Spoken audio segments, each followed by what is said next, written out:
بسم اللہ الرحمن الرحیم۔ السلام علیکم ورحمۃ اللہ وبرکاتہ۔ الحمد للہ حمدا کثیرا طیبا مبارکا فیہ کما یحب ربنا ویرضی۔ اما بعد، اعوذ باللہ السمیع العلیم من الشیطان الرجیم من ہمزہ ونفخہ ونفثہ۔ بسم اللہ الرحمن الرحیم۔ وما من دابة في الأرض إلا على الله رزقها ويعلم مستقرها ومستودعها كل في كتاب مبين۔ آج انشاءاللہ 12ویں پارے کی تفسیر کا خلاصہ پڑھنے جا رہے ہیں ہم۔ 12واں پارہ اس میں سورہ ہود ہے اور سورہ یوسف کا ابتدائی حصہ ہے۔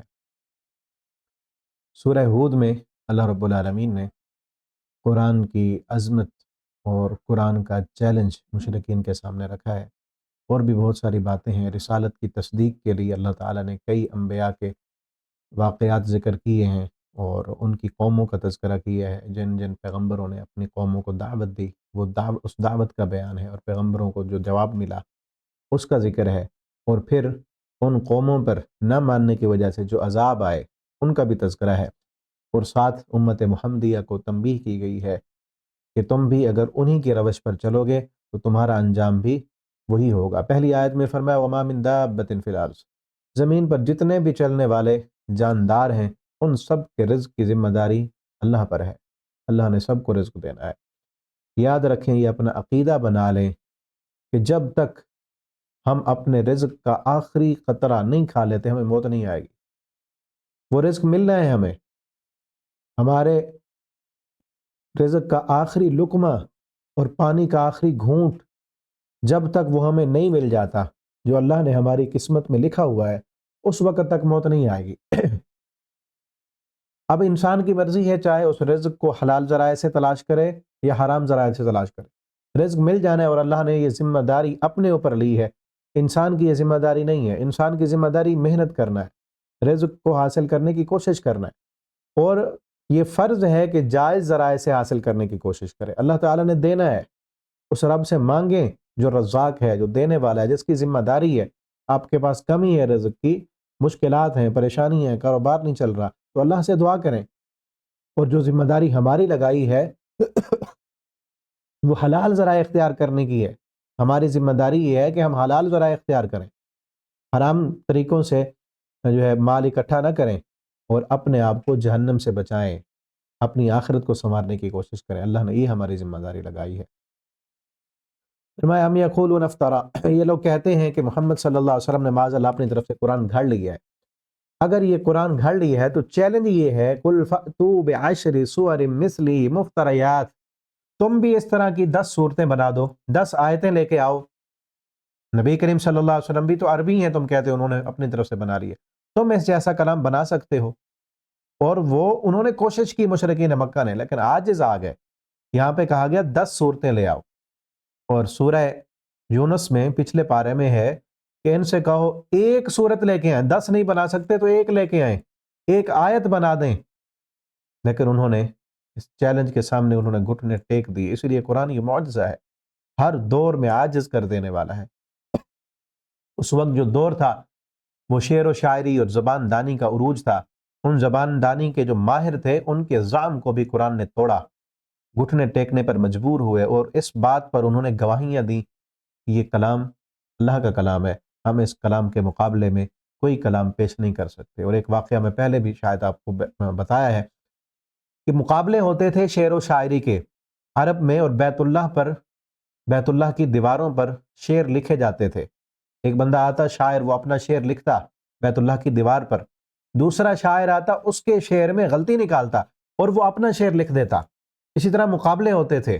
سبع معلقہ شعر مشہور ہیں، اشعار، 7 مشہور اشعار جو بیت اللہ میں لٹکائے گئے، وہ پھر پورا سال لٹکے رہتے، جو شاعری کے مقابلے میں جو شاعر جیت جاتا اس کے شعروں کو لٹکا دیا جاتا۔ تو اسی طرح شعر جو ہے بیت اللہ کی دیواروں پر لکھے جاتے، لوگ آتے غلطیاں نکالتے، دوسرا شاعر آتا اس میں کوئی نہ کوئی غلطی نکال کر وہ اپنے شعر لکھتا۔ ایک دن حضرت عباس رضی اللہ تعالی عنہ نے قرآن کریم کی ایک سورت وہ بھی بیت اللہ کے دیوار پر لکھ دی، اِنَّا أَعْطَيْنَاكَ الْكَوْثَرَ فَصَلِّ لِرَبِّكَ وَانْحَرْ إِنَّ شَانِئَكَ هُوَ الْأَبْتَرُ، یہ سورت لکھی، اور اسی مقابلے کے طور پر کیا وہ اس کا مقابلہ کرو، اس میں غلطیاں نکالو۔ کئی شاعر آئے، بڑے بڑے شاعر آئے، دیکھتے رہتے، حیران رہتے اور کہتے کہ اس میں کوئی غلطی، کسی نے کوئی غلطی نہیں نکالی۔ ایک شاعر آیا، اس نے کہا کہ یہ 3 لائنیں ہیں، شعر یا تو 2 لائنوں میں ہوتا ہے یا رباعی ہوتی ہے 4 لائنوں میں، اس کی 3 لائنیں ہیں۔ اِنَّا أَعْطَيْنَاكَ الْكَوْثَرَ فَصَلِّ لِرَبِّكَ وَانْحَرْ إِنَّ شَانِئَكَ هُوَ الْأَبْتَرُ، یہ تو 3 لائنیں ہیں۔ اس کو اور شاعر نے کہا کہ لائنیں اگرچہ 3 ہیں لیکن بات تو پوری ہو رہی ہے، بات میں کسی قسم کی کوئی کمی نہیں ہے، بات مکمل ہے۔ اب اس نے چوتھی لائن لکھی، جس نے یہ کہا تھا کہ 3 لائنیں، اس نے چوتھی لائن لکھی، اس نے کہا ما ھذا کلام البشر انا اعطیناک الکوثر فصلی لربک وانحر ان شانئک هو الابتر، یہ سورت لکھی تھی۔ نیچے لکھا ما ھذا کلام البشر، یہ عباس نے لکھ کر ہمیں چیلنج کرنے پر مجبور کر دیا کہ اس میں غلطی نکالو، یہ تو بشر کا کلام ہے ہی نہیں، کسی انسان کا کلام ہو تو ہم غلطی نکالیں، یہ تو بشر کا کلام نہیں۔ مجبور ہو گئے، کہا انہوں نے یہ انسان کا کلام نہیں ہے، یہ رحمان کا کلام ہے۔ لیکن ضد پر اڑے ہوئے، ضدی مزاج، ڈیٹ پن، مانا نہیں انہوں نے، بہت کم لوگوں نے تسلیم کیا، ورنہ اکثر مشرکین مکہ وہ اڑے رہے، سردار اڑے رہے، بڑے بڑے چودھری چودراہٹیں، ان کو اصل ڈر یہ تھا کہ اگر ہم نے قبول کر لیا تو پھر ہماری سرداریاں ختم ہو جائیں گی۔ فرمایا ان الذین آمنوا وعملوا الصالحات، بے شک وہ لوگ جو ایمان لائے اور انہوں نے عمل صالح کیے، اخبتوا الی ربہم، اور انہوں نے عاجزی اختیار کی، عاجز بن گئے اپنے رب کے سامنے، اللہ کے سامنے بڑا نہیں بن کے دکھایا، انہوں نے غرور اور تکبر نہیں کیا بلکہ عاجزی اختیار کی اپنے رب کے لیے۔ اولئک اصحاب الجنہ، یہی لوگ جنت والے ہیں، جو عاجز بن جانے والے، عاجزی اختیار کرنے والے ہیں، یہی لوگ جنت میں جانے والے ہیں۔ مثل الفریقین کالاعمی والاصم والبصیر، فرمایا 2 فریقوں کی، 2 بندوں کی مثال ہے، ایک اندھا بھی ہے اور بہرا بھی ہے، آنکھوں سے دیکھ نہیں سکتا، کانوں سے سن نہیں سکتا، اور دوسرے نمبر پر وہ بندہ جو سننے والا بھی ہے، دیکھنے والا بھی ہے، حل یستویان، مسئلہ کیا ہے، دونوں برابر ہو سکتے ہیں؟ یعنی ایک بندہ دلیل پر ہے، اس کا عقیدہ اور نظریہ اور اس کا منہج، اس پر اس کے پاس دلائل ہیں قرآن و سنت سے، وہ ان دلائل کی روشنی میں زندگی گزارنے والا ہے، تو آنکھیں بھی ہیں اس کی، کان بھی ہیں اس کے مقابلے میں دوسرا بندہ جس کے عقیدے پر کوئی دلیل نہیں، جس کے عمل پر کوئی دلیل نہیں، جس کے نظریات اور عقائد کیا ہیں کہ باپ دادا ایسے کرتے تھے، فلاں بزرگ ایسے کرتے تھے، فلاں نے یوں کیا تھا، بغیر دلیل کے زندگی گزارنے والا، کیا یہ دونوں برابر ہو سکتے ہیں؟ افلا تذکرون، کیا تم نصیحت حاصل نہیں کرتے؟ کیوں آنکھیں نہیں رکھتے؟ جس کے پاس آنکھیں ہیں، جس کے پاس دلائل ہیں، اس کے دلائل کو دیکھ کر تم بھی اپنا عقیدہ اور نظریہ ویسا کیوں نہیں بنا لیتے؟ آج ہمارے کلمہ پڑھنے والے مسلمان بھائی، اکثریت کا حال یہ ہے کہ دلیل نہیں ہے، چاہے دلائل آ بھی جائیں سامنے، پھر بھی ان دلائل کے مقابلے میں کیا ہوتا ہے؟ یہ ہمارے باپ دادا جیسے کرتے ہیں، جیسے ہمارے بزرگوں نے کیا، جیسے اماموں نے کہا، جیسے پیر صاحب نے کہہ دیا ہم ویسے کریں گے۔ اللہ کا قرآن بار بار یہی دعوت دیتا ہے، سورہ انفال میں ہم پڑھ آئے ہیں پیچھے، اللہ فرماتے ہیں زندہ رہو، لِيَهْلِكَ مَنْ هَلَكَ عَنْ بَيِّنَةٍ وَيَحْيَىٰ مَنْ حَيَّ عَنْ بَيِّنَةٍ، جس کو زندگی گزارنی ہے وہ زندگی بھی دلیل پر گزارے، اور جس کو موت آئے تو دلیل پر موت آئے۔ کس عقیدے اور نظریے پر زندگی گزار رہے ہیں؟ کون سے عمل کر رہے ہیں؟ ابھی دیکھیں نا، رمضان کے دن ہیں، رمضان کا مہینہ، روزانہ افطاری کے وقت ایک دعا پڑھی جاتی ہے،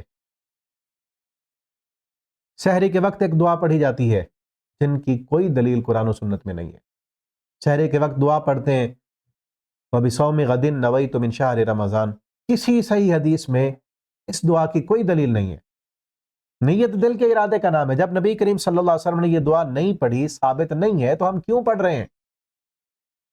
اسی طرح افطاری کے وقت اللہم لک صمت وبک افطرت وعلی رزقک افطرت، اللہم بک صمت وبک آمنت وعلیک توکلت وعلی رزقک افطرت، اس طرح کی دعا پڑھی جاتی ہے۔ یہ بھی بالکل حدیث سے ثابت نہیں ہے۔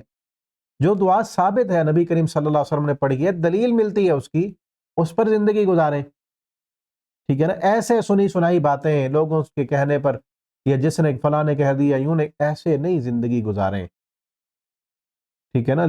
مثل الفریقین، دونوں فریقوں کی مثال، ایک کا عمل، ایک کا کردار، ایک بندہ ہے اس کی پوری نماز، اس کے پاس دلیل ہے کہ پیارے پیغمبر صلی اللہ علیہ وسلم نے اس طرح نماز پڑھی ہے، نبی کریم صلی اللہ علیہ وسلم نے روزہ اس طرح افطار کیا ہے، آپ صلی اللہ علیہ وسلم نے حج ایسے کیا، آپ صلی اللہ علیہ وسلم نے عمرہ ایسے کیا، اور دلیل کے مطابق زندگی گزار رہا ہے، اس کے مقابلے میں دوسرا بندہ کلمہ وہ بھی پڑھتا ہے، وہ بھی رسول اللہ صلی اللہ علیہ وسلم کو اپنا نبی اور رسول مانتا ہے، لیکن اس کی زندگی کیسے گزر رہی ہے کہ میرے باپ نے جیسے کیا تھا وہ ویسے کر رہا ہے۔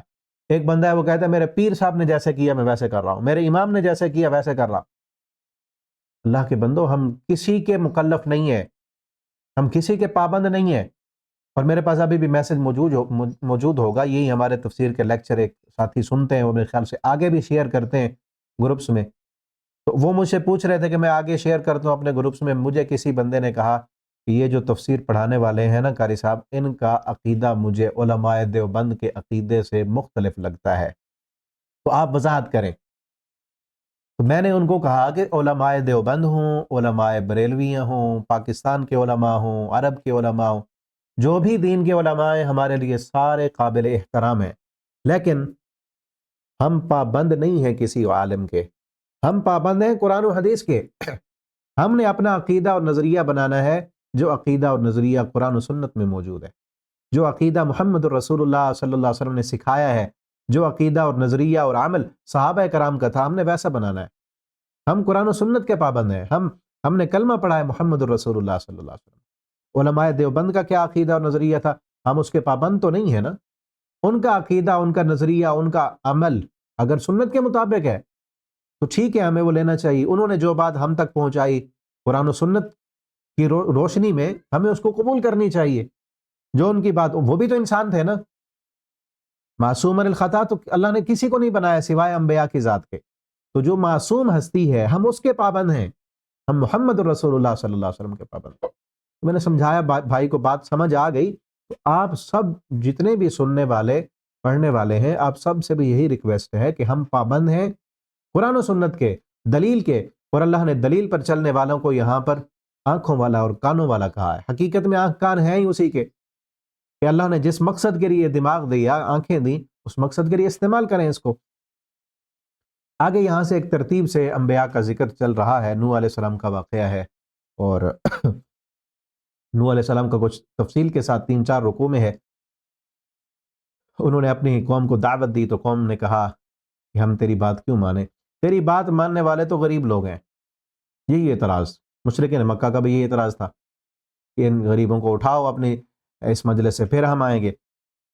وَمَا أَنَا بِطَارِدِ الَّذِينَ آمَنُوا، میں ان کو ایمان لانے والوں کو دور کرنے والا نہیں ہوں، ان کو پیچھے نہیں۔ اِنَّهُمْ مُلَاقُو رَبِّهِمْ، یہ اپنے رب سے ملاقات کرنے والے ہیں۔ وَيَا قَوْمِ، اے میری قوم، مَن يَنصُرُنِي مِنَ اللَّهِ، اللہ سے پھر میری کون مدد کرے گا؟ ان طردتہم، اگر میں نے ان مومنوں کو، ان غریبوں کو، ان فقراء اور مساکین کو اپنی مجلسوں سے ہٹا دیا، پیچھے کر دیا، افلا تذکرون، کیا تمہیں نصیحت نہیں حاصل کرتے؟ تم نے ایمان قبول کرنا ہے، اسلام قبول کرنا ہے، تو اسی حلیے میں، انہی مجلسوں میں، انہی غریب اور فقراء کے پاس، انہی چٹائیوں پر بیٹھ کر علم حاصل کرو۔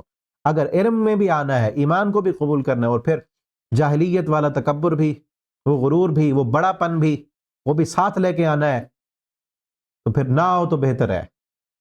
یہ اسلام کا ایک پیغام ہے، اسلام کا یہ بہت ہی زبردست چہرہ ہے کہ اسلام برابری کا دین ہے۔ کوئی گورا، کوئی کالا، کوئی بڑا، کوئی چھوٹا، کوئی کسی قوم کا، کوئی عربی، کوئی اجمی، کسی کو کسی پر کوئی فوقیت نہیں ہے۔ اللہ کے ہاں عزت، مقام اور مرتبہ اس کا ہے جو تقوی والا ہے، ٹھیک ہے نا؟ تو پیغمبروں نے یہی دعوت دی کہ اللہ کے مقابلے میں پھر میری مدد کون کرے گا اگر میں نے ان فقراء اور مساکین کو اپنی مجلسوں سے ہٹا دیا۔ لیکن آج دنیا پرست جتنے بھی باطل مذاہب ہیں نا، ان میں یہ چیز نہیں ملتی آپ کو۔ ابھی کل پرسوں میں نے ایک فیس بک پر ویڈیو دیکھی، ایک ہندو ہے، پنڈت پادری، بہت بڑا ان کا پتہ نہیں کیا اس کو بنایا ہوا ہے، وہ ان کا پنڈت آ رہا ہے، ایک غریب بندہ اس کے سامنے اس کے قدموں میں جھکنے کے لیے گرتا ہے، اس کے قدموں میں سجدہ کرنے کے لیے، سکورٹی والے اس کے جو ارد گرد ہیں، اس پنڈت کے ارد گرد، اس کو پکڑ کے جھڑکیں دیتے ہیں، دھکے دیتے ہیں اور پیچھے کر دیتے ہیں اس کو، اور وہ کچھ بھی نہیں کہہ رہا، وہ کہہ رہا ٹھیک کیا ہے، ایسے ہی ہونا چاہیے۔ اور اس کے مقابلے میں ایک اور ویڈیو تھی، عرب کا بادشاہ، عرب میں وہ بھی سردار ہیں، وہ بھی شہزادے ہیں، اور وی آئی پیز مہمان ہیں، ان کے لیے افطاری کا دسترخوان لگا ہوا ہے، اور اسی دسترخوان پر ایک صفائی کرنے والا، غالباً میرے خیال سے وہ بھی انڈیا کا ہے، ایک صفائی کرنے والا، وہ بھی بھول کے آ کے بیٹھ جاتا ہے دسترخوان پر، اس کو بعد میں پتہ چلتا ہے کہ یہ تو وی آئی پیز کی جگہ ہے، جب وہ دیکھتا ہے شہزادوں کو آتے ہوئے تو فوراً اٹھنے لگتا ہے، تو وہ شہزادے اس کو خود ہاتھ سے اشارہ کرتے ہیں کہ بیٹھ جاؤ، یہاں سب برابر ہیں، ہم بھی روزے دار ہیں، تم بھی روزے دار ہو، یہاں اللہ کے گھر میں سارے برابر ہیں۔ اس کو اپنے ساتھ، وہ دور ہو کے بیٹھتا ہے، اس کو اپنے ساتھ کر لیتے ہیں، ساتھ میں کھانا کھلاتے ہیں۔ اسی طرح پہلے ایک اور ویڈیو بھی دیکھی تھی شیخ عبد الرحمن السدیس کی حفظہ اللہ تعالی، وہ بھی حرم کی صفائی کرنے والوں کے ساتھ دسترخوان پر بیٹھ کر اللہ کے گھر میں افطاری کر رہے ہیں، اور دنیا کو یہ پیغام دے رہے ہیں کہ اسلام میں کوئی بڑا اور کوئی چھوٹا نہیں ہے، ایسے اعتبار سے کہ یہ فلاں نسل کا ہے، یہ فلاں قوم کا ہے، اس کے پاس پیسہ کم ہے۔ اللہ کے ہاں عزت والا وہ ہے جو تقوی والا ہے۔ اسی حلیے میں آنا پڑے گا۔ روزے داروں نا سب اکٹھے ایک دسترخوان پر بیٹھنا ہے۔ تم نماز پڑھنے کے لیے اللہ کے گھر میں جا رہے، ٹخنوں سے ٹخنے ملاؤ، کندھوں سے کندھے ملا کر صفیں بنا کر سب برابر کھڑے ہو جاؤ، اور اللہ نے یہی حکم دیا ہے۔ حج کے لیے جانا ہے تو لباس بھی ایک ہی جیسا پہن کے جانا ہے۔ وَلَا أَقُولُ لَكُمْ عِنْدِي خَزَائِنُ اللَّهِ، میں نے تمہیں یہ تو نہیں کہا کہ میرے پاس اللہ کے خزانے ہیں۔ وَلَا أَعْلَمُ الْغَيْبَ، اور میں عالم الغیب بھی نہیں ہوں۔ وَلَا أَقُولُ إِنِّي مَلَكٌ، میں یہ بھی دعویٰ نہیں کرتا کہ میں فرشتہ ہوں۔ نوح علیہ السلام نے جب بار بار سمجھایا نا، آگے سے کہنے لگے قَالُوا يَا نُوحُ قَدْ جَادَلْتَنَا، اے نوح تو نے بڑا جھگڑا کر لیا ہم سے، فَأْتِنَا بِمَا تَعِدُنَا إِن كُنتَ مِنَ الصَّادِقِينَ، اگر تو سچوں میں سے ہے تو پھر عذاب لا ہمارے اوپر۔ ڈیٹ اور باغی سمجھنے کی بجائے جب کوئی جواب نہیں آیا تو عذاب لاؤ ہمارے اوپر، یعنی جو کرنا ہے کر لو۔ اللہ فرماتے ہیں پھر ہم نے بھیجا عذاب۔ وَأُوحِيَ إِلَىٰ نُوحٍ، نوح علیہ السلام پر وحی کی گئی، أَنَّهُ لَن يُؤْمِنَ مِن قَوْمِكَ، آپ کی قوم میں سے اب کوئی ایمان لانے والا نہیں ہے۔ وَأَصْنَعِ الْفُلْكَ، آپ کشتی تیار کریں، ہماری آنکھوں کے سامنے ہمارے حکم پر کشتی جب تیار ہوگی، اللہ نے حکم دیا، تنور پھٹا اور تنور سے پانی نکلا اور آسمان سے پانی برسا، اللہ نے فرمایا قُلْ نَحْمِلْ فِيهَا مِن كُلٍّ، اس کشتی میں جو کشتی بنائی تھی اس میں ہر چیز کا جوڑا جوڑا، ہر جانور کا جوڑا جوڑا، تاکہ دوبارہ نسل پھر چلانی تھی۔ زمین کی ساری مخلوق کو اللہ نے تباہ کر دی ہے، صرف وہی جو کشتی میں سوار ہو گئے وہ بچ گئے۔ لیکن ساتھ فرمایا کہ اللہ کے باغی اور نافرمان اور مشرک کو اس کشتی میں سوار نہیں کرنا۔ جانور کو سوار کر لو، کتے، بندر اور خنزیر کو سوار کر لو، لیکن مشرک کو اس کشتی میں سوار نہیں کرنا۔ حتیٰ کہ نوح علیہ السلام کا اپنا بیٹا یہاں توحید کے سبق دیکھیں، یہ قرآن ہے رب کا۔ نوح علیہ السلام کا اپنا بیٹا، نوح علیہ السلام بلاتے رہے، دعوت دیتے رہے، اس نے توحید قبول نہیں کی، اللہ کا حکم نہیں مانا، نوح علیہ السلام کی دعوت کا انکار کرتا رہا۔ نوح علیہ السلام بلاتے رہے، آؤ کشتی پہ سوار ہو جاؤ، بچ جاؤ گے اس طوفان سے اور اللہ کے عذاب سے۔ وہ کہنے لگا کہ میں تو فلاں پہاڑی پہ چڑھ جاؤں گا اور میں طوفان سے بچ جاؤں گا۔ تو نوح علیہ السلام نے کہا لا عاصم اليوم من امر اللہ، آج کے دن اللہ کے حکم سے کوئی بچانے والا نہیں ہے۔ یا بنی ارکب معنا، اے میرے بیٹے ہمارے ساتھ سوار ہو جا، بچنا ہے تو پھر آج یہی کشتی میں جو چڑھ جائے گا وہ اللہ کی رحمت کو پا جائے گا اور بچ جائے گا، ورنہ کوئی چیز اللہ کے عذابوں سے آج بچانے والی۔ اس نے دعوت قبول نہیں کی، اور پھر طوفان آیا، آسمان سے پانی برسا، زمین سے بھی پانی نکلا، کشتی چلنے لگی اور پھر موجیں آنے لگی، اور پھر دیکھا نوح علیہ السلام نے وہ پہاڑی پہ چڑھا ہوا بیٹا، پہاڑی کے اوپر پانی آ گیا، وہ پانی کی موجوں میں غوطے کھانے لگا اور ڈوبنے لگا۔ بیٹا تھا آنکھوں کے سامنے ڈوب رہا ہے، اپنا ہی بیٹا۔ بیٹے کی محبت کو تو وہی جانتے ہیں نا کہ جن کو اللہ نے بیٹا دیا ہو۔ اپنا بیٹا آنکھوں کے سامنے ڈوب رہا ہے، بیٹے کی محبت نے جوش مارا اور اللہ رب العالمین سے دعا کی، اور کیا کہا وَنَادَى نُوحٌ رَبَّهُ، یہ رب کا قرآن ہے، عقیدہ سمجھیں، عقیدہ توحید دیکھیں۔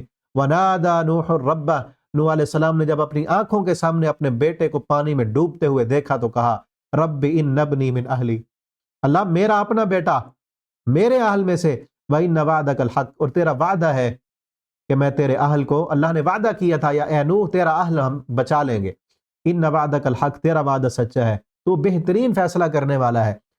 اب آگے فیصلہ تو نہیں کرنا ہے، تو بہترین فیصلہ کرنے والا ہے، یعنی میرے بیٹے کو بچا لے۔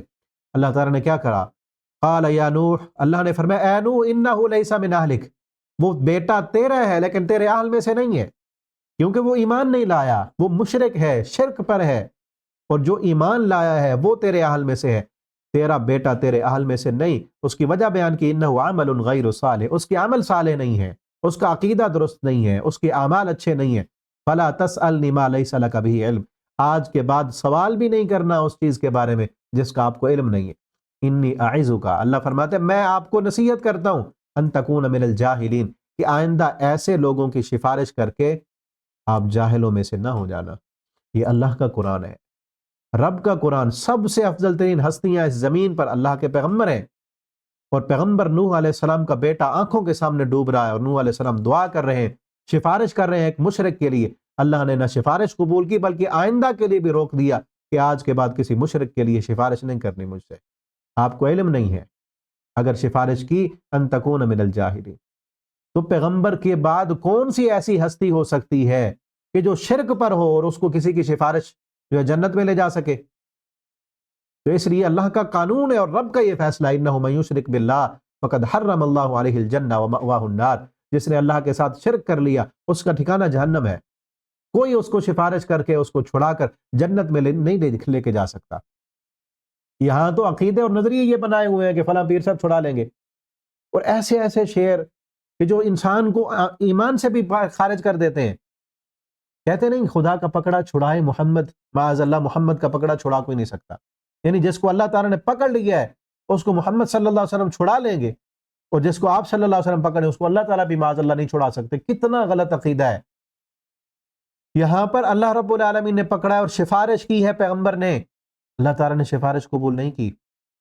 اور پیچھے ہم پڑھ آئے ہیں نا سورہ توبہ میں، عبداللہ بن ابی کا جنازہ نبی کریم صلی اللہ علیہ وسلم پڑھانے گئے، اللہ تعالیٰ نے پکڑا ہوا ہے نا، آپ صلی اللہ علیہ وسلم سفارش کر رہے ہیں، اللہ تعالیٰ نے کیا فرمایا؟ استغفر لہم او لا تستغفر لہم ان تستغفر لہم 70 مرہ، اللہ کے پیغمبر آپ اس کے لیے بخشش مانگیں یا نہ مانگیں، آپ 70 بار بھی اس کے لیے معافی مانگیں، ہم نے نہیں چھوڑنا۔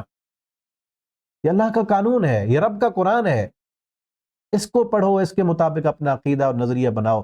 یہ شعر و شاعری، یہ نعتیں، یہ اس طرح لوگوں کے کہنے پر اپنے عقیدے بنا لینا، آج تو پورا جو ہے یہ پیری مریدی کا سارا نظام اسی پر کھڑا ہوا ہے کہ پیر ہمیں چھڑوا لیں گے، یہ ہمیں بچا لیں گے، یہ ہمیں جنت میں لے جائیں گے، ان کے نام کے نذرانے دو، ان کے نام کے سلانے دو، عرس کرا دو، بس یہ لے جائیں گے جنت میں۔ اللہ کے ہاں یہ قانون نہیں ہے۔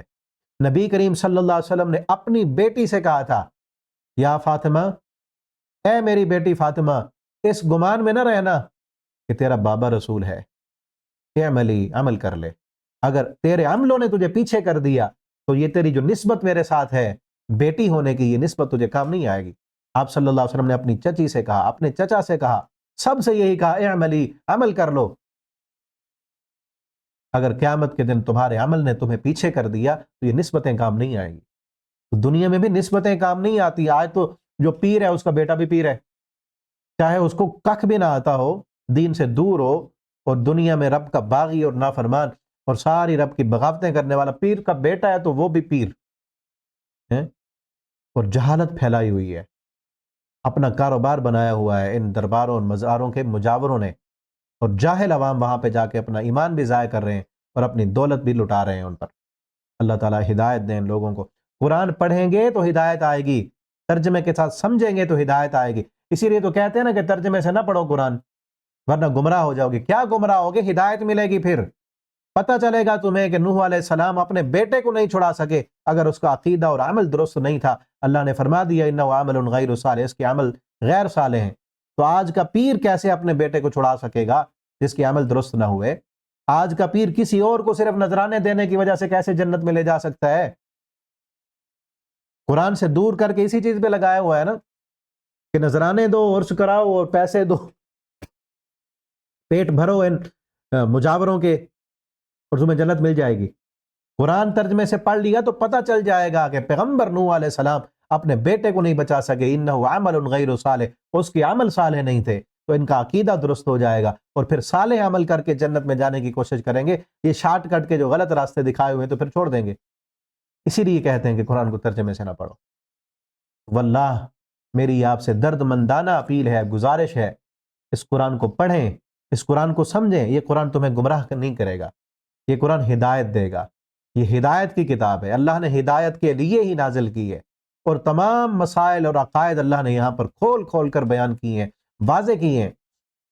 اس کو جو پڑھتا ہے اس کو ہدایت ملتی ہے، اس دنیا میں بھی اور آخرت میں بھی اللہ تعالیٰ کامیابی عطا کرتے ہیں۔ اللہ تعالیٰ قرآن کو پڑھنے کی، سمجھنے کی، اس کے مطابق عقیدہ اور عمل بنانے کی توفیق عطا فرما دے۔ نوح علیہ السلام نے فوراً کہا رب انی اعوذ بک، اللہ میں تجھ سے معافی مانگتا ہوں، ابھی غلطی ہو گئی، میں نے سفارش کر دی، رب انی اعوذ بک ان اسألک ما لیس لی بہ علم، جس کا مجھے علم نہیں تھا میں نے وہ بات کر دی، وَإِلَّا تَغْفِرْ لِي وَتَرْحَمْنِي، اللہ تو نے معاف نہ کیا، تو نے رحم نہ کیا تو میں بھی نقصان اٹھانے والا ہو جاؤں گا۔ قیل یا نوح اہبط بسلام، آگے پھر سورہ ہود ہے تو ہود علیہ السلام کا بھی ذکر ہے ایک رکوع میں، فرمایا انہوں نے اپنی قوم کو دعوت دی، یا قوم اعبدوا اللہ، ہر پیغمبر نے دعوت یہی دی، یا قوم اعبدوا اللہ، اے قوم ایک اللہ کی عبادت کرو، ما لکم من الہ غیرہ، اس رب کے علاوہ تمہارا کوئی الہ نہیں، کوئی معبود اور مشکل کشا نہیں، یا قوم استغفروا ربکم، اے قوم اپنے گناہوں کی معافی مانگو اپنے رب سے، معافی مانگو گے، توبہ کرو گے تو اللہ کیا کریں گے، یرسل السماء علیکم مدرارا، اللہ موسلا دھار بارش تم پر برسائیں گے، وَيَزِدُكُمْ قُوَّةً إِلَىٰ قُوَّتِكُمْ، تم کہتے ہو ہم بڑے قوی ہیں، اللہ تمہیں اور قوت عطا کریں گے، وَلَا تَتَوَلَّوْا مُجْرِمِينَ، مجرم بن کے منہ نہ پھیرو ورنہ عذاب آئے گا۔ انہوں نے نہ مانا اور کہا یا ہود ما جئتنا ببینہ، تو واضح دلیل لا، تیرے کہنے پر اپنے بتوں کو چھوڑنے والے نہیں ہیں، ان نقول الا تراک، ہم تو سمجھتے ہیں کہ ہمارے معبود نے تجھے چھو لیا، ہمارے تو کہتا تھا نا یہ بزرگ کچھ نہیں کرتے، یہ مورتیاں کچھ نہیں کر سکتی، اب لگتا ہے تجھے ہمارے بزرگوں کی پھٹکار لگ گئی ہے۔ آج بھی کوئی توحید کی دعوت دینے والا ہو، توحید کا درس دینے والا ہو، اس کو بھی یہی کہتے ہیں کہ لگتا ہے اس کو فلاں بزرگ کی پھٹکار پڑ گئی ہے، اس لیے یہ ایسی ایسی باتیں کرتا ہے۔ کہا ہمیں تو لگتا ہے کسی بزرگ نے تجھے چھو لیا اور تجھے بزرگوں کی پھٹکار لگ گئی۔ قال انی اشہد اللہ، ہود علیہ السلام نے کہا میں اللہ کو گواہ بناتا ہوں، واشہدوا، تم بھی گواہ بنو، انی بریء مما تشرکون، میں بری ہوں اس سے جو تم شرک کر رہے ہو، من دونی، اس رب کے علاوہ، فکیدونی، سارے اپنے باطل معبودوں کو اکٹھا کر لو اور میرے خلاف جو کرنا ہے کرو، مجھے مہلت نہ دو۔ تم کہتے ہو کسی پیر نے کسی بزرگ کی پھٹکار لگ گئی، سارے بزرگوں کو اکٹھا کرو، جو کرتے ہو کرو میرے ساتھ۔ اللہ فرماتے ہیں جب وہ منہ پھیرا انہوں نے، تو پیغمبر نے کہا میں نے تو تمہیں اپنے رب کے پیغامات پہنچا دیے، وَيَسْتَخْلِفُ رَبِّي قَوْمًا غَيْرَكُمْ، اور پھر آیا جب ہمارا حکم نجینا ہودا، ہم نے ہود کو بھی نجات دی اور ایمان والوں کو بھی، اور وَتِلْكَ عَادٌ جَحَدُوا بِهَا، یہ عاد تھے، دیکھو ان کے مکانوں کے کھنڈرات جا کر، تِلْكَ عاد، یہ تھی قوم عاد جو بڑے بنتے تھے، جو کہتے تھے من اشد منا قوہ، جاہدوا بآیات ربہم، اپنے رب کی آیتوں کا انکار کرنے والے، رسولوں کی نافرمانی کرنے والے، اتبعوا فی ہذہ الدنیا لعنہ، اس دنیا میں ان کے پیچھے لعنت لگا دی گئی اور قیامت کے دن بھی لعنت ان کے پیچھے ہوگی۔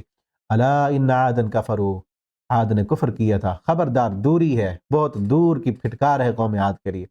اور پھر سمود، ان کی طرف صالح علیہ السلام کو بھیجا، انہوں نے بھی کہا یا صالح، اے صالح، انہوں نے جب دعوت دی یا قوم اعبدوا اللہ، اے قوم ایک اللہ کی عبادت کرو، یہ تم نے جو پتھر کے بت بنائے ہیں، یہ مورتیاں بنائی ہیں، درخت، حجر، شجر، کبھی کس کے سامنے جھکتے ہو کبھی کسی کے سامنے جھکتے ہو، یہ کوئی تمہارا الہ نہیں، یہ معبود نہیں، یہ تمہیں چھڑانے اور بچانے والے نہیں۔ آگے سے کیا کہتے ہیں یا صالح قد کنت فینا مرجوا، اے صالح تیرے اوپر تو بڑی امیدیں تھیں ہماری، یہ تو کیسا بن گیا، یہ کیسی دعوت دینے لگ گیا۔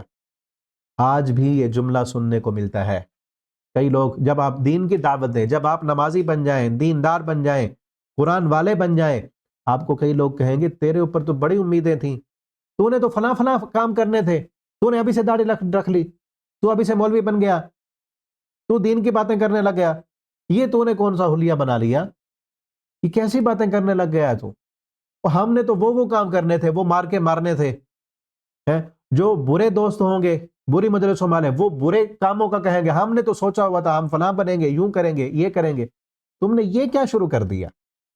بالکل ایسے ہی، اے صالح تو سمجھدار تھا، ذہین تھا، عقل مند تھا، ہم نے تو تیرے اوپر بڑی بڑی امیدیں رکھی ہوئی تھیں کہ تو یہ بنے گا، تو یہ کرے گا، تو ہمارے ساتھ بزنس میں آگے بڑھے گا، تو ہمارے ساتھ لوگوں کو دھوکہ دینے میں، فراڈ کرنے میں، چوریاں کرنے میں آگے بڑھے گا، جو کچھ وہ قوم کرتی تھی۔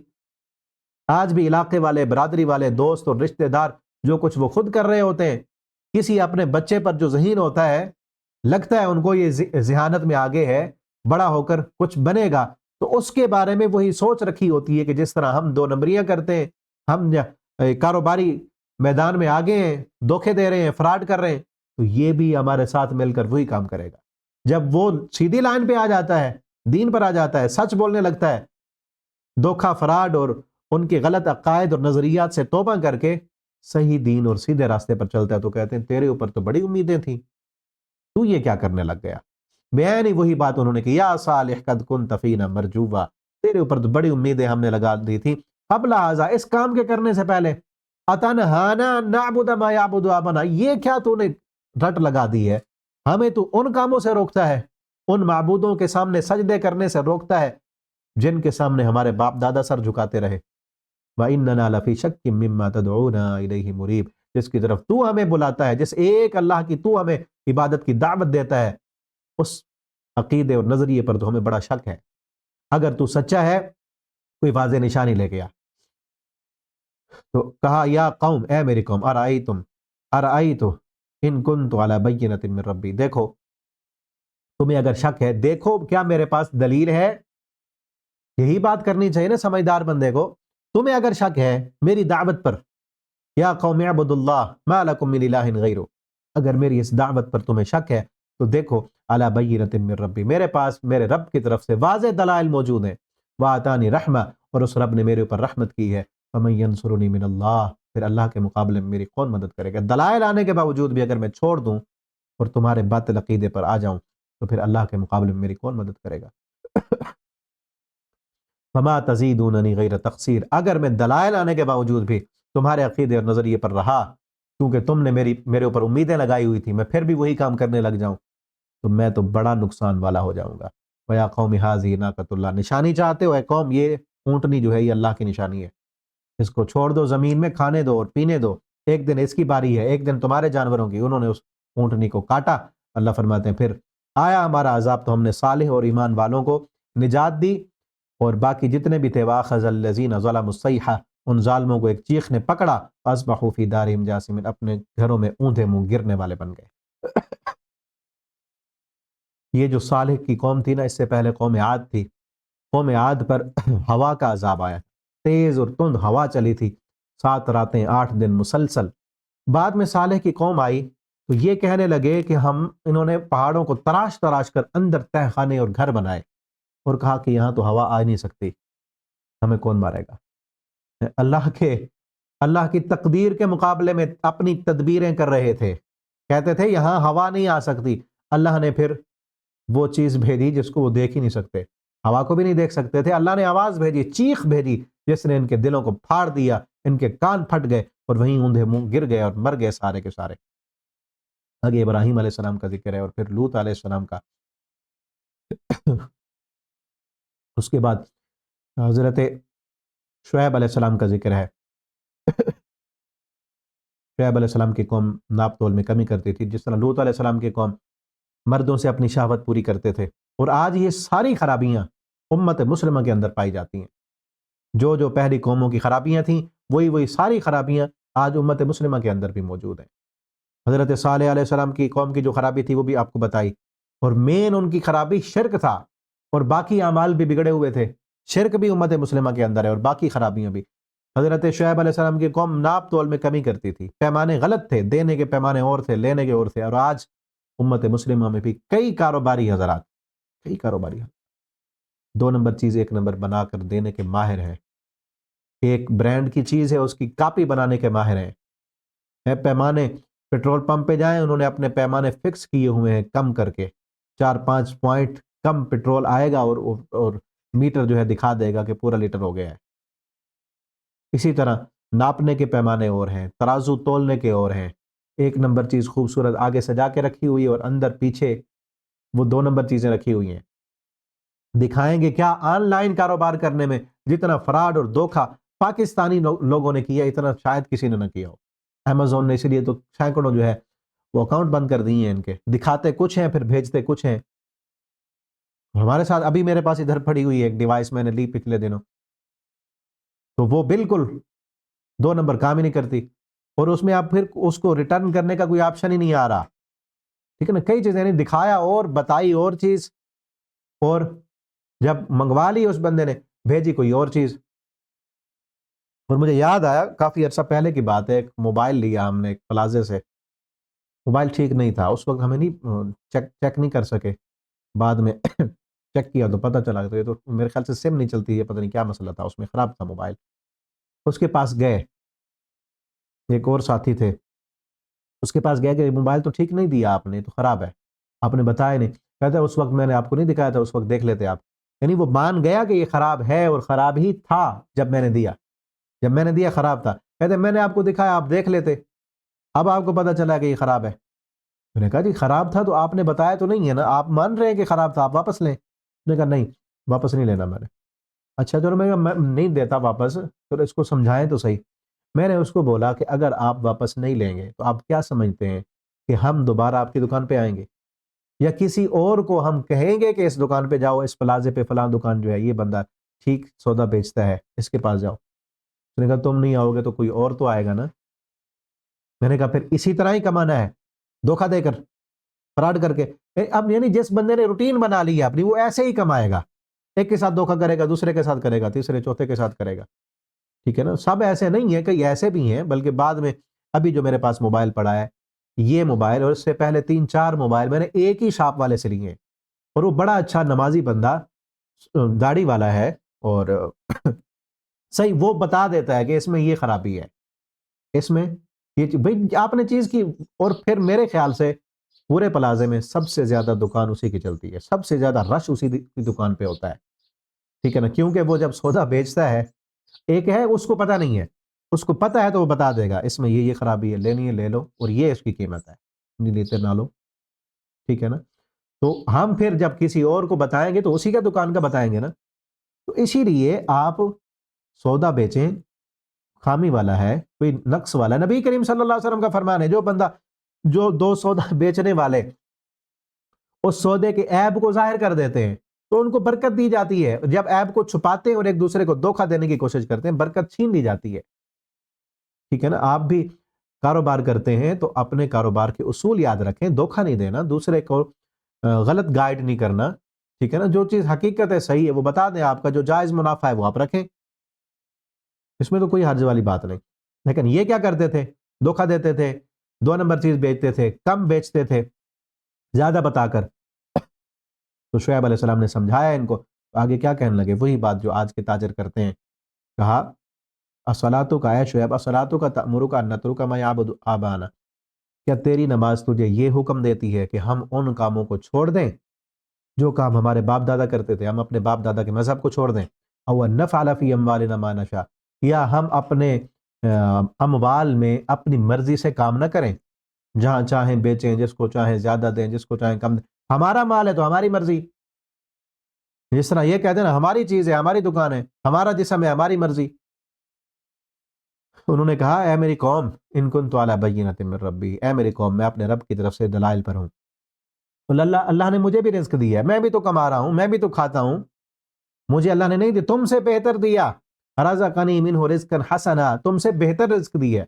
اللہ حلال کمانے والوں کو، حلال راستہ ذریعہ اختیار کرنے والوں کو حرام والوں سے بہتر عطا کرتے ہیں۔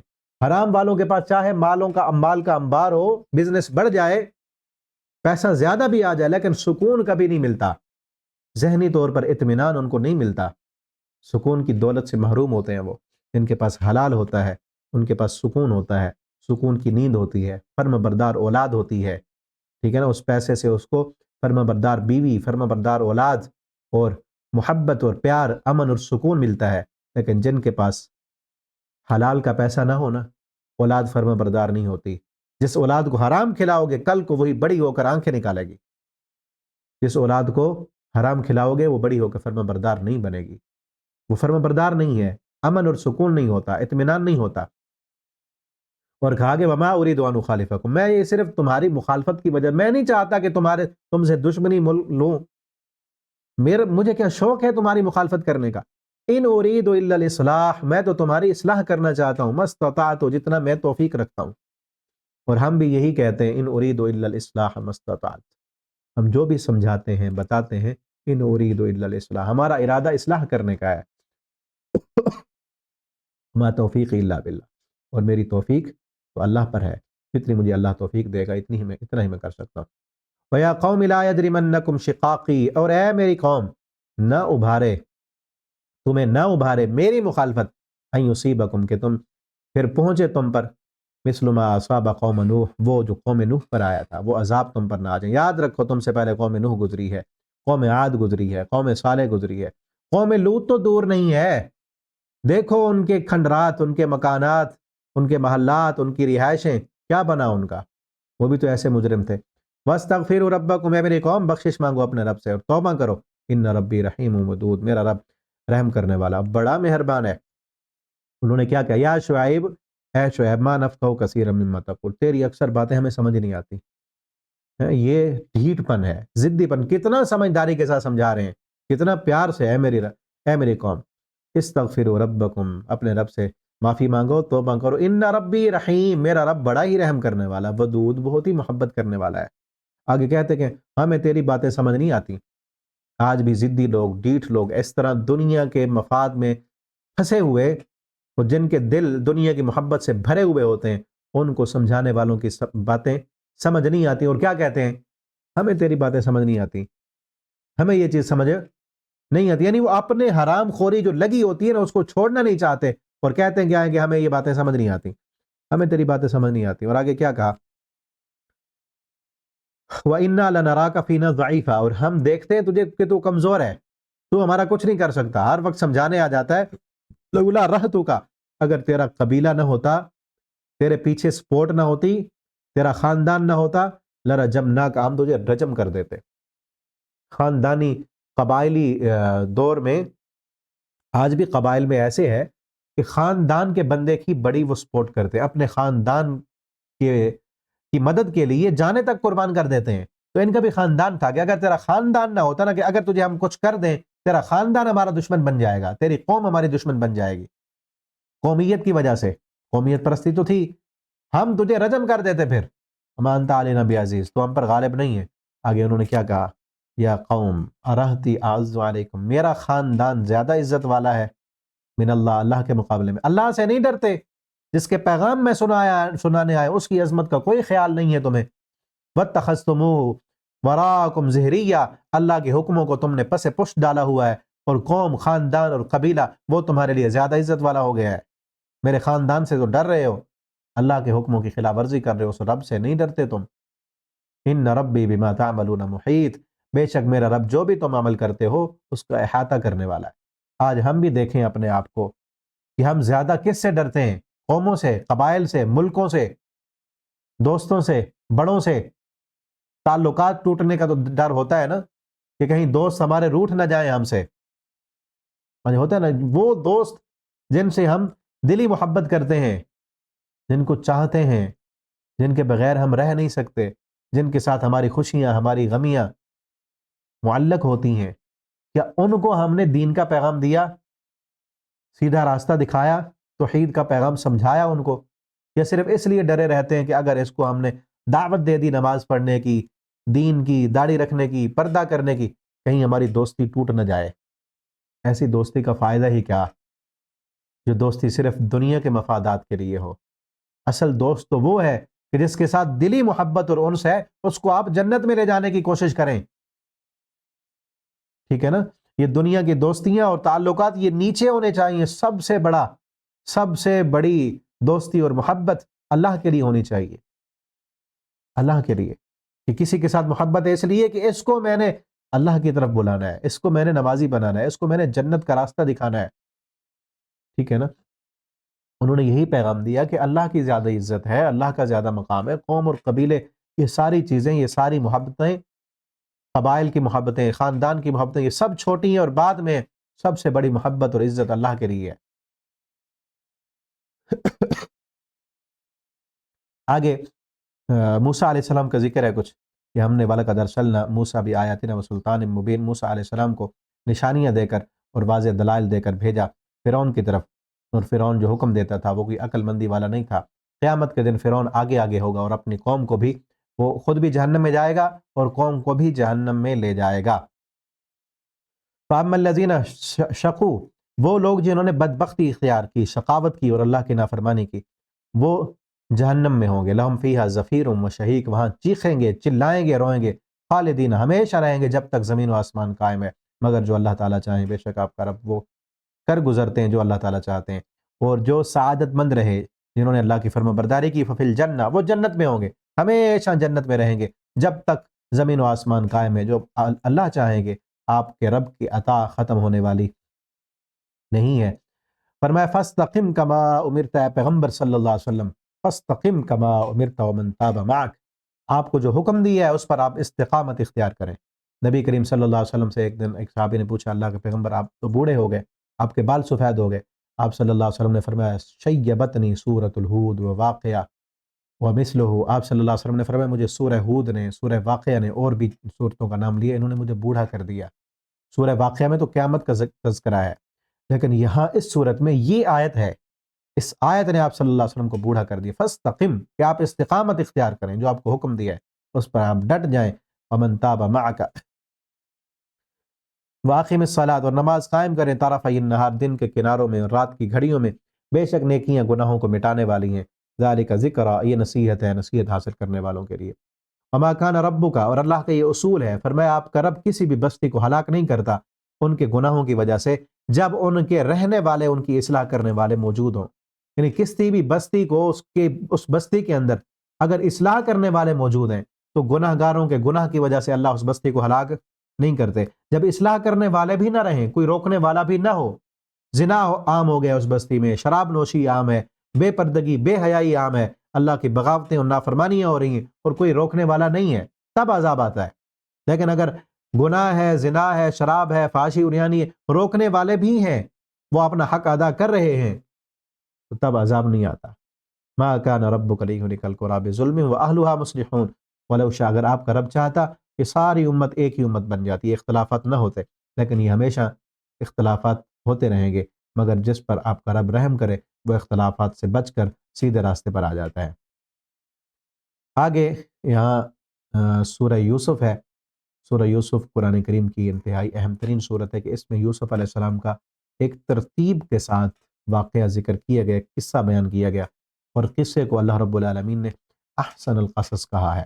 تو میں نحن نقص علیک احسن القصص، ہم آپ پر یہ قصہ بیان کرتے ہیں جو احسن القصص ہے، بما اوحینا الیک، جو ہم وحی کرتے ہیں آپ پر، ھذا القرآن، یہ قرآن واقعہ ترتیب کے ساتھ آپ نے سنا ہوا ہے، پڑھا ہوا ہے۔ ہم جو ہے اس میں چونکہ خلاصہ بیان کر رہے ہیں، اس واقعے سے جو ہمیں سبق ملتے ہیں وہ سبق ہم دیکھیں گے، مختصر کچھ ہم کل دیکھیں گے انشاءاللہ۔ سورت کا کچھ حصہ اس پارے میں ہے، کچھ حصہ اگلے پارے میں ہے۔ تو یہاں پر یوسف علیہ السلام نے خواب دیکھا تھا کہ اپنے باپ کو خواب سنایا کہ مجھے نظر آیا ہے، رأیت احد عشر کوکبا، 11 ستارے، سورج اور چاند مجھے سجدہ کر رہے ہیں، اور یہ سورت کے اینڈ میں جائے گا، یہ اس خواب کی تعبیر ہوئی، 11 بھائی ماں اور باپ یوسف علیہ السلام کو سجدہ کر رہے ہیں، اور یوسف علیہ السلام جو ہے بادشاہ بن کے تخت پہ بیٹھے ہوئے ہیں۔ تو باپ کہنے لگے یعقوب علیہ السلام یہ خواب اپنے بھائیوں کو نہ بتانا، بعض دفعہ ہوتا ہے حسد کی وجہ سے کچھ لوگ آپ کے خوابوں کو بھی پورا نہیں ہونے دیتے، اور حسد ہو جاتا ہے بھائیوں میں۔ بھائی تھے، وہ بھی مسلمان تھے، پیغمبر کو ماننے والے تھے، لیکن شیطان نے ان کو پھر بہلا دیا، پھسلا دیا۔ آپس میں بیٹھے اور کہتے ہیں یوسف تو ہمارے باپ کو بڑا ہی عزیز اور پیارا ہے، تو اس کو لینا جائیں، ہم اس کو قتل کر دیں تاکہ ہمارا بھائی جب ختم ہو جائے گا تو ہمارے باپ ہم سے زیادہ محبت کریں گے۔ تو یہ شیطان کا ایک طریقہ ہے۔ اصل یہاں سے سبق ہمیں کیا ملتا ہے کہ ایک بندے سے، ایک بیٹے سے، آپ کئی بھائی ہیں، آپ کے ایک بھائی سے والد زیادہ محبت کرتا ہے، آپ کلاس میں کئی شاگرد ہیں، استاد ایک سے زیادہ محبت کرتا ہے، تو اس پر کیا کرنا ہے ہمیں؟ یوسف علیہ السلام کے بھائیوں کی طرح کیا حسد کا شکار ہو جانا ہے؟ اصل تو یہ دیکھنا ہے کہ ہمارا باپ اس سے زیادہ محبت کیوں کرتا ہے، اس میں کیا خوبیاں ہیں۔ یوسف علیہ السلام میں کئی خوبیاں تھیں، فرما برداری کی اور نبی بننے کی صلاحیتیں تھیں، ان صلاحیتوں کی بنا پر، ان خوبیوں کی بنا پر باپ کی زیادہ محبت اس سے تھی۔ تو اپنی خوبیوں کو بڑھائیں، نہ کہ جو آپ سے زیادہ ہے اس سے حسد کر کے اس کو پیچھے کر دیں، راستے سے ہٹا دیں، ایسے نہیں ہونا چاہیے، ٹھیک ہے نا۔ یہ حسد انسان کو خود نیچا کر دیتا ہے، اور یہ سورہ یوسف کا سبق ہے کہ آپ کا تعلق اگر اللہ کے ساتھ مضبوط ہے تو حاسدوں کا حسد آپ کو کچھ نہیں کر سکتا۔ حسد کیا اگرچہ انہوں نے، باپ سے کہنے لگے کہ ہمیں جو ہے ساتھ بھیجو، کھیل کود کے لیے جائے گا، اور لے گئے، اور پھر اس کو یوسف علیہ السلام کو جو ہے ایک کنویں میں ڈال دیا، اور پھر قمیص کو جو ہے ایک درمیان میں ایک جانور کو ذبح کیا اور یوسف علیہ السلام کے قمیص کو خون مل کر خون آلود کر کے قمیص وہ لائے باپ کے پاس. اور یہاں جو اہم ترین سبق ہے وہ یہ ہے وَجَاءُوا أَبَاهُمْ عِشَاءً يَبْكُونَ. باپ کے پاس آئے عشاء کے وقت، رات کے وقت روتے ہوئے، یبکون روتے ہوئے، اور یوسف علیہ السلام کا خون آلود کرتا وہ بھی ساتھ لیا ہوا ہے. اب یہاں سبق یہ ملتا ہے کہ یوسف علیہ السلام نے اپنے بیٹوں کے رونے کو نہیں دیکھا، خون آلود کرتے کو بھی نہیں دیکھا. یہ صرف یہ چیزیں دیکھ کر ان کو سچا نہیں بنا لیا، بلکہ کیا کہا کہ یہ قمیص مجھے دو، کہا کہ یہ قمیص مجھے دو. قمیص جب لیا، یوسف علیہ السلام کا کرتا جب یعقوب علیہ السلام کے ہاتھوں میں آیا تو سچ واضح ہو گیا، سچ واضح ہو گیا. یعقوب علیہ السلام کہنے لگے اپنے بیٹوں سے، اے میرے بیٹو، دیکھو تم کہتے ہو کہ یوسف کو بھیڑیا کھا گیا ہے، یوسف کو بھیڑیا کھا گیا. ظالموں، اگر میرے بیٹے کو بھیڑیے نے کھایا ہوتا تو اس قمیص کے چیتھڑے ہو جاتے. یہ قمیص صحیح سالم پڑا ہوا ہے. بھیڑیا بڑا سیانہ تھا، کہنے لگے لگتا ہے بھیڑیا بڑا سیانہ تھا، اس نے میرے بیٹے کو بٹھا دیا، میرے بیٹے کو بٹھا دیا اور پھر اس کا کرتا اتارا، کرتا اتار کے سائیڈ پہ رکھ دیا اور میرے بیٹے کو کھاتا رہا اور خون پھر اس کرتے پر بہاتا رہا. ظالموں، اگر میرے بیٹے کو بھیڑیے نے کھایا ہوتا تو اس قمیص کے چیتھڑے اڑ گئے ہوتے. اور پھر کیا کہا، بل سولت لکم انفسکم امرا، بلکہ تم نے اپنی طرف سے ایک معاملہ گھڑ لیا ہے، ایک جھوٹ بنا لیا ہے. فصبر جمیل، اب صبر کرنا اچھا ہے. تو یہاں سے ہمیں سبق یہ ملتا ہے، آج بھی کئی لوگ قسمیں اٹھا کے قرآن اٹھا کے رو رو کر آپ کو کہے کہ یہ مسئلہ اسی طرح ہے. ان کے رونے کو نہ دیکھو، ان کے قسمیں اٹھانے کو نہ دیکھو، بلکہ وہ اگر بتا رہے ہیں کہ یہ مسئلہ حدیث کی فلاں کتاب میں ہے، قرآن کی اس آیت میں، تو آپ کو ہمیں دکھاؤ، ہمیں دو قرآن. جب آپ حدیث کی وہ کتاب قرآن اپنے ہاتھوں میں لے گے تو سچ واضح ہو جائے گا. جس طرح کرتا یوسف علیہ السلام کا جب تک بھائیوں کے ہاتھ میں تھا سچ واضح نہیں ہوا، جب وہ کرتا یعقوب علیہ السلام نے لیا اپنے ہاتھوں میں، اس کو کھول کر دیکھا تو سچ واضح ہو گیا. اسی طرح قرآن و حدیث کو جب آپ خود کھول کر دیکھیں گے اپنے سامنے تو آپ کے سامنے بھی سچ واضح ہو جائے گا. کون صحیح ترجمہ کر رہا ہے، کون آپ کو صحیح مسئلہ بتا رہا ہے، اور کون رو کر قسمیں اٹھا کر آپ کو غلط طرف گائیڈ کر رہا ہے. یہاں سے یہ سبق ملتا ہے. اور اگلا سبق یہ ملتا ہے اس واقعے سے، یوسف علیہ السلام کے اس واقعے سے، فصبر جمیل. اگر آپ کے اپنے آپ کو تکلیف دینے والے ہوں، فصبر جمیل. اب یوسف علیہ السلام کو یوسف علیہ السلام کے والد کو، یعقوب علیہ السلام کو پتہ چل گیا کہ میرے بیٹوں نے ہی کچھ کیا ہے. اب کیا کرتے؟ بتاتے کسی کو؟ بتاتے تو اپنے ہی بیٹے، اپنے بیٹوں کو گلا کریں. اپنوں کے دیے ہوئے دکھ کس کے سامنے کوئی اور دکھ دے تو پھر تو اپنوں کے سامنے گلا کریں، اب کس کو بتائیں؟ تو کہا فصبر جمیل واللہ المستعان. اب صبر ہی اچھی چیز ہے اور اللہ ہی میرا مددگار ہے. آپ کے اپنوں نے اگر آپ کے ساتھ ایسے کیا ہے، دکھ دیا ہے، پریشان کی ہے، آپ کی اولاد اللہ نہ کرے ایسی ہے، تو اللہ سے کہیں اللہ ان کو ہدایت دے. کس کس کے سامنے رونے روئیں گے، کس کس کو بتائیں گے، کس کے ساتھ؟ یہاں سے سورہ یوسف سے یہ سبق مل رہا ہے. اور صبر کریں اور معاملہ اللہ کے سپرد کر دیں. اور پھر کنویں میں ڈال کے آ گئے تھے. اللہ فرماتے ہیں جا سیارہ، ایک آیا قافلہ، فارسلوا واردہم، انہوں نے اپنا وارد کہتے ہیں قافلے کے آگے چلنے والا، حالات دیکھنے والا اور پانی تلاش کرنے والا، انہوں نے اپنا پانی تلاش کرنے والے کو بھیجا. وہ کنویں میں گیا تو کنواں خشک تھا، دیکھا تو اندر ایک بچہ ہے، کہنے لگا ہاذا غلام، یہ تو غلام مل گیا ہمیں. اس کو ایک قیمتی خزانہ سمجھ کر چھپا لیا اور جا کر تھوڑے قیمت کے بدلے بیچ دیا کہ کہیں اس کے مالک نہ آ جائیں پیچھے. اور خریدا عزیز مصر نے، اس نے جا کر اپنے گھر میں اپنی بیوی سے کہا کہ اس کو نہ اپنا بیٹا بنا لو، اس کو اپنا بیٹا بنا لو. وہاں پر پلتے رہے، بڑے ہوتے رہے. یہاں ایک اور سبق ہمیں ملتا ہے پردے کا. اسلام نے جو پردے کا کنسپٹ سکھایا ہے نا، کتنا اہم اور ضروری ہے. آج کئیوں نے بہن بنایا ہوتا ہے کسی کو، کسی نے بیٹا بنایا ہوا ہے، کسی نے جو ہے بھائی بنایا ہوا ہے. چاہے آپ اسلامی طور پر کسی چھوٹا ہے اس کو بیٹا کہہ سکتے ہیں، بھائی کہہ سکتے ہیں، ٹھیک ہے نا، مسلمان ایک دوسرے کے بہن بھائی، لیکن پردے کا جو کنسپٹ ہے وہ سب نے کرنا ہے. یوسف علیہ السلام اتنی عمر میں چھوٹے تھے کہ عزیز مصر نے لے جا کر اپنی بیوی کو کہا کہ یہ ہمارا بیٹا ہے، اس کو بیٹا بنانا ہے. جس کو بیٹا بنایا تھا اس پر بھی شیطان نے اس کو فریفتہ کر دیا، اور اس کے ساتھ زنا کرنے کے لیے، بدکاری کرنے کے لیے اور بے حیائی کرنے کے لیے اتنی تیار ہو گئی کہ سارے میک اپ کر کے محل کے اندر سارے دروازے بند کر دیے اس نے، اور آ کر کہنے لگی قالت ہائی تلک، اے یوسف ذرا دیکھ تو صحیح، یہ سارا کچھ میں نے تیرے لیے کیا ہے۔ تو یہاں اس واقعے سے ہمیں پردے کا اسلام کا کنسپٹ سمجھ آتا ہے کہ الگ الگ رہنا ہے، اکٹھے رہیں گے تو برائی کے امکانات بہت زیادہ ہوں گے، شیطان بہکائے گا، پھسلائے گا، ورغلائے گا۔ اللہ نے مرد اور عورت کو بنایا ہی، ان کی نیچر ہی ایسی ہے کہ ایک دوسرے کی طرف انٹریکشن بڑھتی ہے، اسی لیے الگ الگ رکھا ہے، اسی لیے پردے کے حکم دیے۔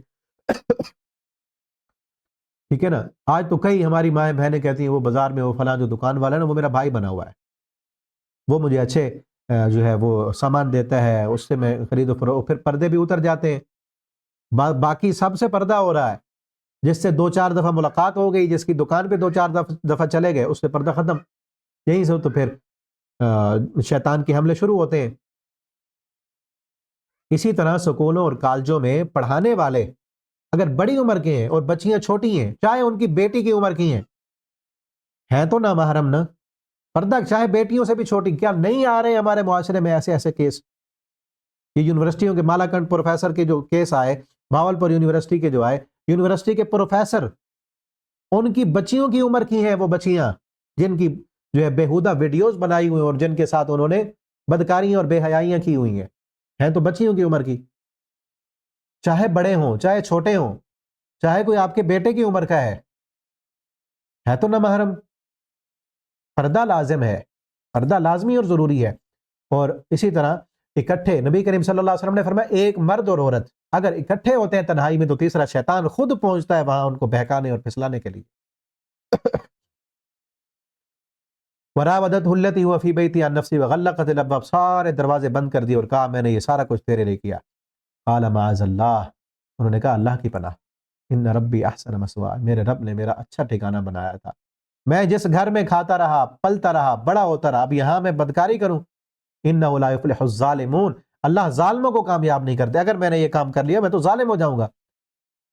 اللہ فرماتے ہیں اس عورت نے وَلَقَدْ ہمت بھی پورا گناہ کا ارادہ کر لیا تھا، وَهَمَّ بِهَا، یوسف علیہ السلام بھی گناہ کا ارادہ کر لیتے کیونکہ وہ بھی انسان تھے، انسان خطا کار، وہ بھی ارادہ کر، لولا را برہان ربی، اگر اپنے رب کے دلائل نہ دیکھے ہوتے، اپنے رب کی برہان نہ دیکھی ہوتی، اللہ نے جو دل میں ایمان پیدا کیا تھا وہ نہ آیا ہوتا سامنے، انہوں نے معاذ اللہ کہا، وہ بھی کر لیتے برائی کا ارادہ۔ کذالک، اسی طرح ہم پھیر لیتے ہیں اس برہان، وہ دلیل، وہ تقوی، وہ اللہ رب العالمین کا ڈر وہ دل میں تھا، اس لیے اللہ فرماتے ہیں ہم نے اس تقوی کی بنا پر، اس برہان کی بنا پر برائی کو، فحاشی کو اپنے مخلص بندوں سے دور کرتے رہتے ہیں۔ آپ بھی اگر مخلص بنیں گے تو اللہ تعالیٰ آپ کو بھی بچا لیں گے۔ اور یہاں میں اپنے نوجوان بھائیوں کو یہ پیغام دوں گا، آج کا دور بہت بڑا فتنے کا دور ہے، سورہ یوسف کا پیغام ہے، یہاں فتنے آئیں گے، آپ کو بھی ملیں گی ہائی طلاق کہنے والی کئی زلیخائیں آپ کو ملیں گی، واٹس ایپ پر، فیس بک پر، نیٹ پر، اور آپ کو کالجز اور یونیورسٹی کا جو ماحول ہے وہ سب آپ کے سامنے ہے۔ آج تعلیم کے نام پر عشق کی مشقیں سکھائی جا رہی ہیں، آپ کو ملیں گی ایسی عورتیں جو خود دعوت دیں گی، مائلات ممیلات، ہے ٹائٹ اور برہنہ قسم کا لباس پہن کر اپنی طرف مائل کرنے والی ایسی ملیں گی، تو آپ نے کیا کہنا ہے؟ معاذ اللہ، اللہ کی پناہ، ہم ایسے بدکار نہیں ہیں۔ اور یاد رکھیں اگر بدکار بنیں گے تو آپ کے گھر کی عزتیں بھی پھر محفوظ نہیں رہیں گی، جیسا ماحول ہوگا وہ بھی ویسے ہی بن جائیں گی نا۔ قال معاذ اللہ، آپ کو اگر ایسی ملے تو آپ نے کہنا اللہ کی پناہ، میں اللہ سے ڈرتا ہوں۔ نبی کریم صلی اللہ علیہ وسلم نے فرمایا جس بندے کو، جس نوجوان کو ایک حسب و نسب والی، خاندان والی، جس طرح یہ خاندان والی بادشاہ کی بیوی ہے، ایک حسب و نسب والی، خاندان والی خوبصورت عورت دعوت زنا دیتی ہے، بدکاری کا پیغام دیتی ہے، اور آگے سے وہ نوجوان کہتا ہے معاذ اللہ، یہی لفظ جو یوسف علیہ السلام نے کہے تھے، وہ اللہ سے ڈر جاتا ہے اور وہ کہتا ہے میں نے یہ گناہ نہیں کرنا۔ قیامت کا دن ہوگا جب سورج بالکل سروں پہ ہوگا، پسینے سے شرابور انسانیت پسینے میں ڈبکیاں لگا رہی ہوگی، اللہ رب العالمین اس نوجوان کو اپنے سائے میں جگہ دیں گے، یوم لا ظل الا ظلہ، جب اللہ کے سائے کے علاوہ کوئی اور سایہ نہیں ہوگا۔ تو اگر آج کوئی ایسی عورت ملے تو کہنا ہے معاذ اللہ، اللہ کی پناہ۔ اور یہ کیوں کہا؟ یہ میں کیوں کہہ رہا ہوں نوجوانوں کو؟ کیونکہ زنا کی ابتدا ہوتی عورت کی وجہ سے ہے. جو عورت پردے میں ہے نا، صحیح اسلامی حجاب اس نے کیا ہوا ہے، نقاب اس نے کیا ہوا ہے، اس نے اپنا حسن ظاہر نہیں کیا ہوا، اس کی طرف انٹریکشن ہے ہی نہیں، کسی مرد کے دل میں اس کے ساتھ برائی کرنے کا خیال ہی نہیں آئے گا.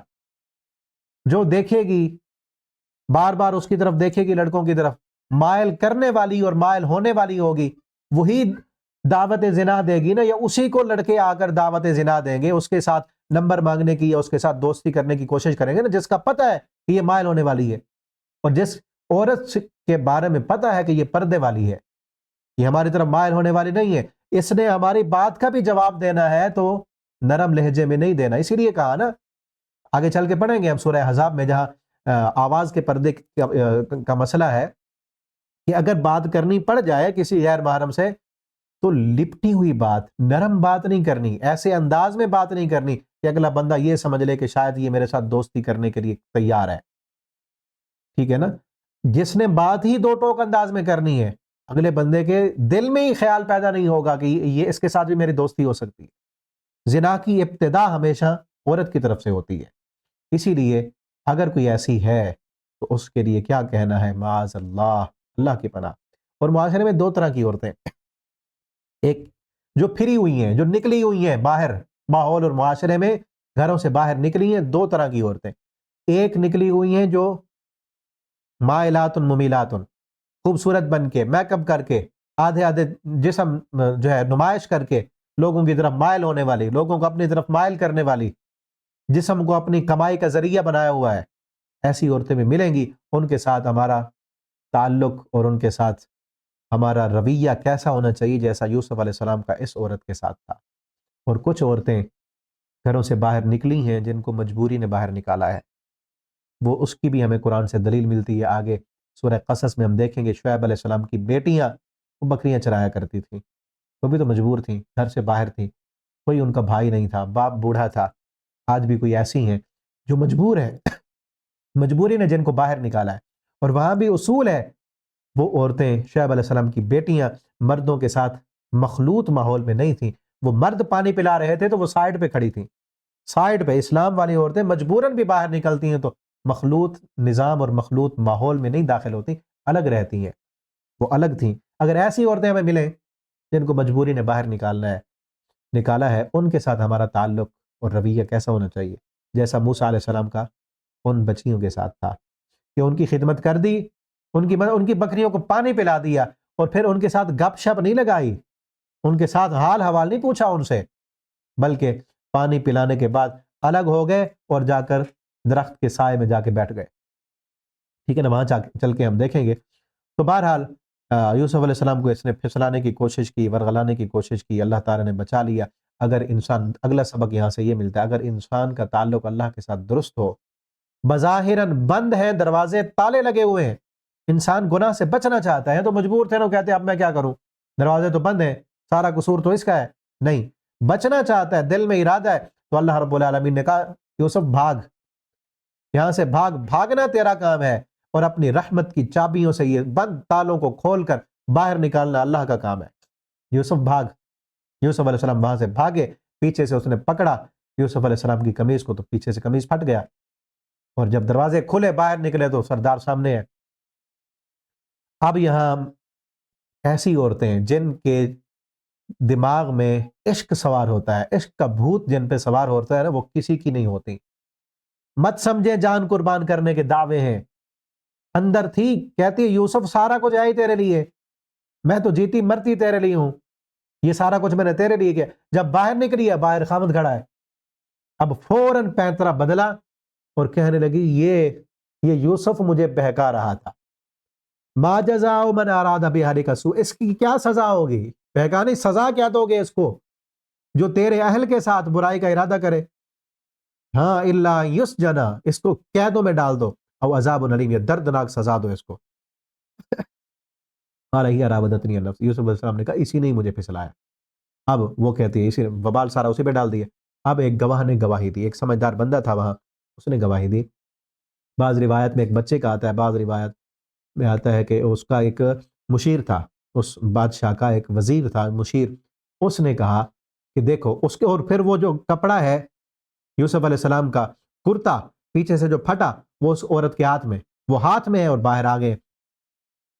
اس نے کہا دیکھو اگر یہ کرتا قمیص ہے اس کا من قبل، آگے سے پھٹی ہوئی ہے نا قمیص، تو پھر یہ عورت سچی ہے، یوسف جھوٹا ہے، کیونکہ آگے سے اس نے حملہ کیا ہوگا اور اس نے بچانے کی کوشش کی تو قمیص آگے سے پھٹ گئی، لیکن اگر قمیص پیچھے سے پھٹی ہوئی ہے تو پھر یہ عورت جھوٹی ہے، یوسف سچا ہے، یوسف بھاگا ہوگا، اس نے پیچھے سے پکڑا ہوگا، پیچھے سے قمیص پھٹ گئی۔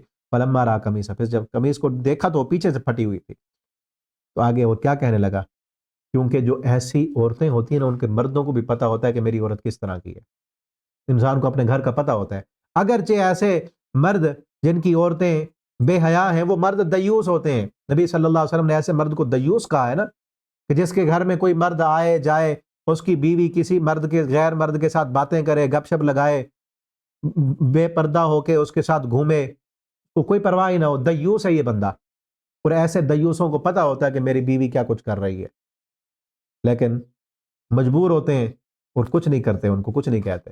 اس کو بھی پتا تھا کہ بیوی کے کرتوت کیسے ہیں، اس نے کہا من قید کنہ، یہ تیرے ہی کرتوت ہے، ان قید کنہ عظیم، تمہارے یہ جو مکر ہیں نا یہ بہت بڑے ہوتے ہیں۔ یہاں سے کئی لوگ کہتے ہیں کہ او ساری عورتوں کے مکر ایسے ہوتے ہیں، ساری عورتیں ایسے نہیں ہوتی، جو اس مزاج والی عورتیں ہوتی ہیں نا، بے حیا اور بدکارہ عورتیں، بے وفا عورتیں، جو اپنے خامندوں کی امانت میں خیانت کرنے والی عورتیں، ان ساری عورتوں کے قید اور تدبیریں اور چالیں ایسی ہوتی ہیں جیسے اس کی چال تھی۔ اب آگے یوسف کو کیا کہا، یوسف عارض عن ھذا، یوسف چھوڑ اس کو، بھائی یہ تو ہے ہی ایسے، واستغفری لذنبک، اس کو کہا تو اپنے گناہ کی معافی مانگ، انک کنت من الخاطئین، قصور اور خطا تو تیری ہی ہے، قصور اور خطا تیری ہے۔ یہاں اس پارے کے ابھی 3 رکوع رہتے ہیں، انشاءاللہ کل اس پوری صورت کا جو باقی رہ گئی اس کا خلاصہ بھی، اور آگے 13ویں پارے کا خلاصہ بھی ہم انشاءاللہ کل پڑھیں گے۔ اللہ تعالی ہمیں قرآن پڑھنے، سمجھنے اور اس صورت سے جو احکام اور سبق سیکھے ہیں اللہ ان پہ عمل کرنے کی توفیق عطا فرمائے۔ مزید بھی کئی اسباق اس صورت، خصوصاً اس صورت سے ملتے ہیں ہمیں، ان کا کل ہم تذکرہ کریں گے۔ تب تک کے لیے دعاؤں میں ضرور یاد رکھیے گا، رمضان المبارک کا مہینہ ہے، اپنی خصوصی دعاؤں میں آپ مجھے بھی ضرور یاد رکھیں، اور میں بھی آپ کے لیے دعائیں کرتا ہوں، آئندہ بھی انشاءاللہ دعاؤں میں یاد رکھیں گے۔ اللہ رب العالمین آپ سب کو صحت، تندرستی، ایمان والی زندگی دیں، اللہ تعالیٰ ہماری عبادات کو قبول فرمائے، اور رمضان میں زیادہ سے زیادہ اللہ تعالیٰ ہمیں اپنی عبادت کرنے کی توفیق عطا فرمائے۔ آخر دعوانا الحمدللہ رب العالمین۔